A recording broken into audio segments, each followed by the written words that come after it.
I'm back. Sorry, I did take a little bit of a break from YouTube. I'm not going to go into the details, but nothing bad. Just a lot of personal stuff. A lot of things I got to do. Got a new job. Got to study for the ACT, looking at colleges. Just a lot of personal stuff you guys probably do not care about at all. But let's get into this video. Also, real quick before I get into this, I want to say thank you to all of my new subscribers. You made a wise decision. I hope you enjoy this content. This is all music-related content, obviously. And if you have any suggestions for videos I should do, please leave them down in the comments. So in this video, I'm going to be covering my vinyl wish list. So I'm just going to talk about records that I really want that I do not have. And there's quite a bit, let me tell you. Alright, so first on the list. This one should come as no surprise if you actually have been watching my channel for a while, which most of you probably haven't, but it is Phobia by Breaking Benjamin. As far as I know, this doesn't even exist on vinyl yet, because Breaking Benjamin has not pressed any of their albums except their last one, Dark Before Dawn. And they need to get on that, because I will buy all of their records on vinyl, but I have such a love for Phobia because it's the record that got me into this kind of music. I wouldn't be where I am in my life without this record or that band. They're literally my favorite band, and if they could just please Breaking Benjamin, please press Phobia on vinyl, I will love you forever, and I will buy every copy. So the next album on this list is a rap album called I Don't Like Shit, I Don't Go Outside by the rapper Earl Sweatshirt. Earl Sweatshirt is one of the most talented rappers out there. He, as far as I know, produces most of, if not all of his beats. He plays piano, and he's just an extremely talented lyricist and a very emotional rapper. You can hear the emotion in his lyrics when he's rapping about it, especially on this album. Even from the title, you can guess that this is a really dark album. All the subject matter throughout all the songs is pretty dark and a little bit depressing, but you know, I like it, and I love that album, and I know it exists on vinyl. I just haven't seen it at any record store I've ever been to, and most record stores don't really have a huge hip-hop section, which is a crime in my opinion, because there's a lot of really good hip-hop out there. Next up is a 7-inch. It is called the Salem EP by Every Time I Die. Every Time I Die is one of my favorite bands right now. They're doing so many good things in the hardcore scene.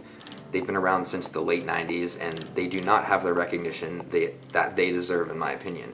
The Salem EP was a record store day special, I believe, a couple years ago, and I missed out on it, and I think I saw it on eBay once for like $60, so it's pretty rare.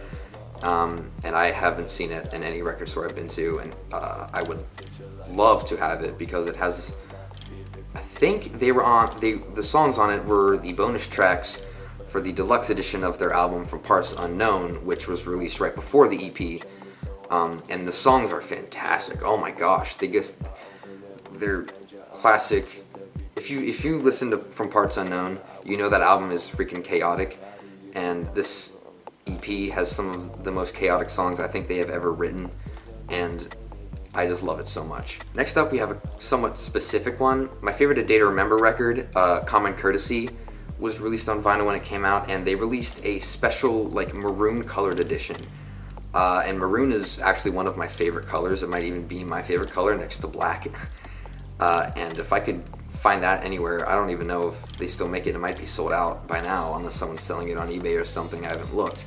But that would be a great addition to my collection. Next up, we have Lost Forever, Lost Together by Architects. Probably my favorite metalcore band. These guys, they have so many great records under their belt, and their last album, All Our Gods Have Abandoned Us, was one of my favorite records of 2016. But I still don't think I like it as much as Lost Forever, Lost Together. That album was the album that introduced me to them, and wow, just the production on that album is so amazing. Sam Carter's lyrics and his screaming are just so perfect all throughout the album, and especially the closing track, I think it's The Distant Blue, is such a monumental song, and I wish they would play it live more often, because I remember Sam Carter saying in an interview that that's one of his favorite songs, I think, to play live. So I don't understand why they don't play it live more often. It's such an amazing song and such a perfect closer to any album. Next we have another hip hop album. It is Wolf by the great Tyler, the Creator. Man, this album, I don't really listen to a lot of Tyler, the Creator, to be honest. Just this album in particular. I don't know what got me into it. I don't remember why I checked it out in the first place, but I'm glad I did because it's really great. It has this sort of, I don't know if it's a concept album or not, but I know for a fact that at least throughout a few of the songs there's an ongoing story, and even in between some of the songs there's some dialogue, and that just sort of adds to the listening value of this album. And some of the songs on this album are just fantastic. Awkward is so good, such a good like love song. My favorite Tyler, the Creator song of all time, Answer, that I love that song so much. The beat is just like a guitar with simple drums in the background, and it's such an emotional song. I just love it. I love that album, and I would love to have it on vinyl. Next we actually have another hip hop album. We have Good Kid, Mad City by Kendrick freaking Lamar. Kendrick Lamar is probably one of the greatest rappers to come out of the 2010s. I think so.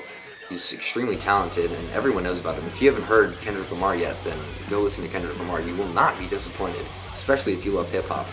His most recent album, Damn, I didn't really enjoy as much as To Pimp a Butterfly and Good Kid, Mad City, even Section .08. But Good Kid, Mad City is my favorite Kendrick Lamar album by far. There's just like with Wolf by Tyler, the Creator, there's an overlapping story that goes throughout the album, and lots of dialogue in between the songs, and some of the songs on that album are just perfect. Like the beats, the lyrics, the subject matter, it's all perfect. Next we have another hip-hop album. This is Watching TV with the Sound Off by Mac Miller from my hometown of Pittsburgh, PA. Mac Miller, man, he's something else. He's also extremely talented, producing all of his beats. He releases so much music, has so many good mixtapes and so many good albums, but I think my favorite would have to be Watching TV with the Sound Off, just because I think that album has more of a chill, cloud rap-ish style to it, and I'm really attracted to that style of hip-hop. And some of the beats, I love the beat on SDS, and he even features, Earl Sweatshirt's on the album, Tyler, Creator's on the album. Kendrick's not on that album, he's on a mixtape. But Watching TV with the Sound Off is a really good hip-hop album. Next we have the record Separations by the band Balance and Composure. This was not the first album I listened to by Balance and Composure, but it definitely was the first one that I really loved. It's got such a grungy, punky feel to it, while at the same time being a pretty emo album. Some of the lyrics on this album are just so angsty and so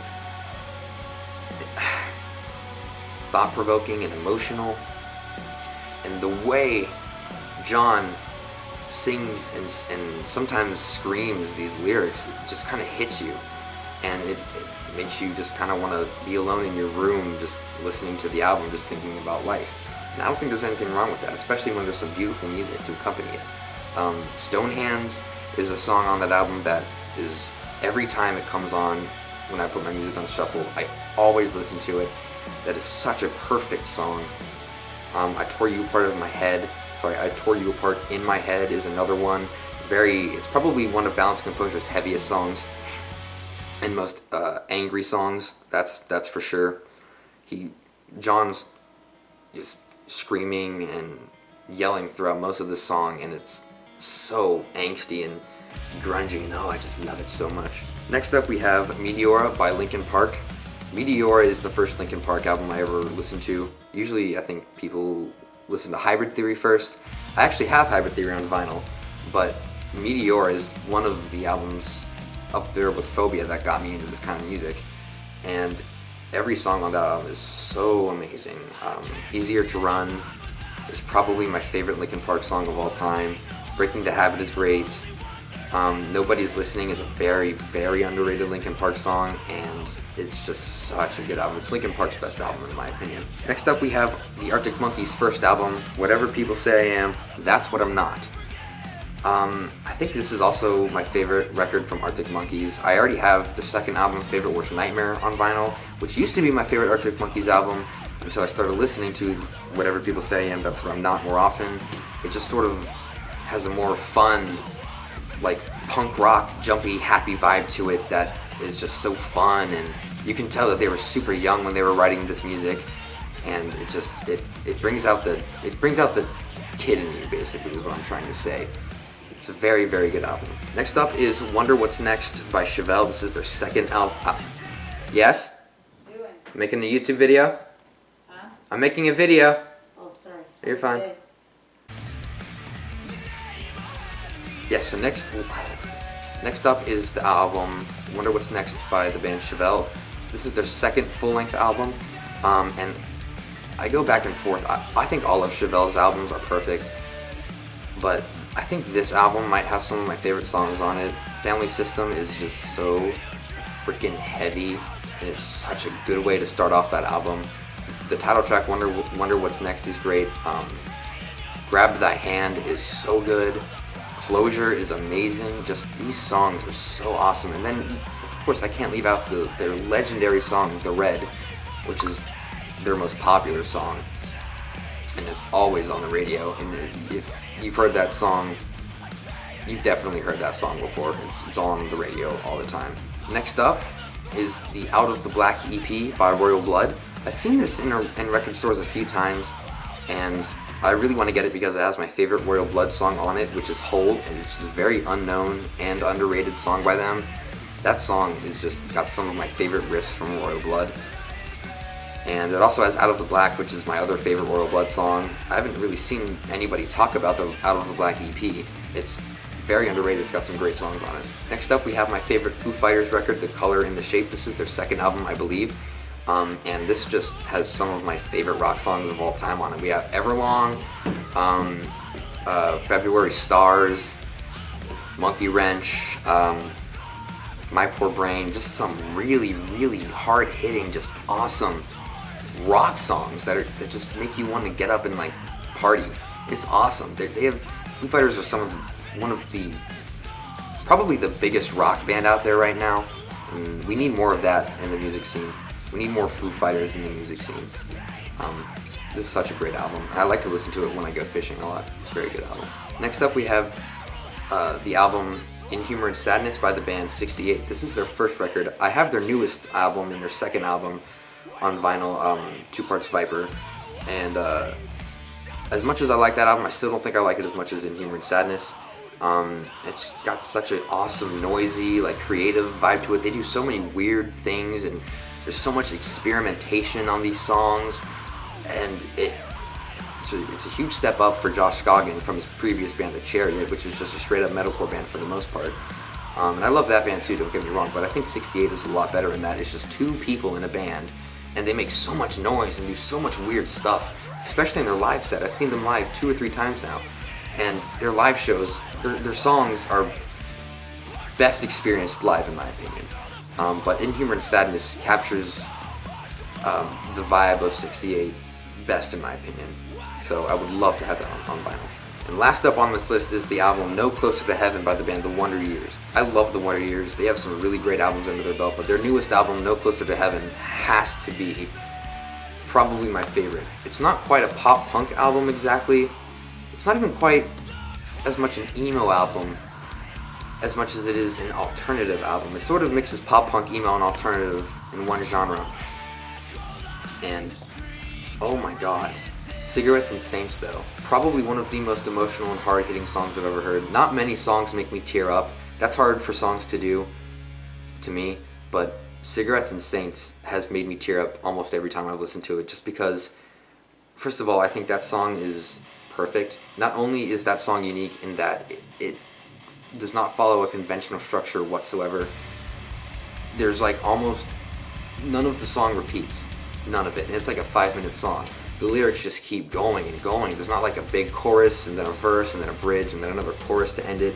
No, it's just all the way through, constantly changing lyrics and instrumentals with, I think, 3 different guitar parts in it, and they just keep coming in, and so much awesome stuff happens in the song. And another favorite of mine from this album is Stained Glass Ceilings, featuring one of my favorite vocalists of all time, Jason Butler, from the band, formerly of the band Let Live, now of the band That Fever. Jason's guest appearance in this track just sort of adds to the emotion to it. His raw singing and his fantastic screaming honestly make that song for me. And those 2 songs alone, trust me, they're not the only 2 songs I know or like from the album, but those 2 songs alone are enough to make me crave this album on vinyl.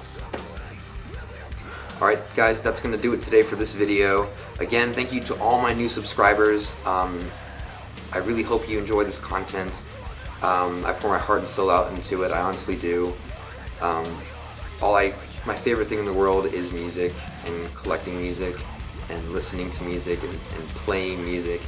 So I'm really, really thankful that now over 100 people are willing to watch, to care about what I'm passionate about, and that means way more than you guys know. So thank you very much. I'll see you next time.